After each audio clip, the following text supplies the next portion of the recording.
see, guys, for the people. Saka izozvi tava ne3 more bags decement. Tamboita video tikati nhasi makuseni taona 2 nezuro papa ne2. Izozvi tane dzimwe 3, meaning to 4 plus 3 dzotipa 7. Saka tiri kiranonzani sekuru 24 minus 7 tobuda neanswer sheet. Yes. Haisi 17 here. Saka kulati 17 more bags to go ndizvo here. Saka sekuru ndo patiri izvozvo. Tatenda stereki zvese nechikafu. Taguta stereki. Neniwo ndambodirwawo zvipeturu because handisina peturu. Madha taurezve. Ndotendawo nezvataitigwawo zuva ranhasi.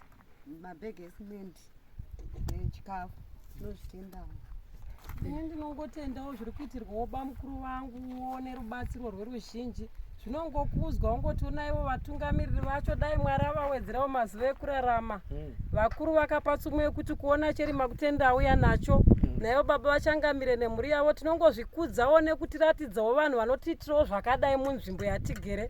Nekutambudzika kunenge kuchiitawo bamukuru vedu nemhuri yavo isiwo tiri vanhu tinongoshayawo asi chokuita tanga tisina asi tinongotendawo nezvo mhuri yeZimbabwe kuti dai zvarambawo zvakadaro tiri kufara zvisingamboiti nezviri kuitirwa bamukuru vedu. Tarisaiwo zvavari nemunhu wacho nezvakaitika paari rubatsiro tanga tisina chokuita mhuri yeZimbabwe. Aiwa tinongotenda naivo sisi sharo ava kuti Mwari ngavafambisawo neruoko rine simba chiro pakudhiraivha kwavari kuitawo vachitivigirawo zvokushandisa nechikafu nemabhiridhi acho ari kubata. Ngapiwe simba naMwari tinongozvikudza nekuzvitenda muzita raJesu. Amen.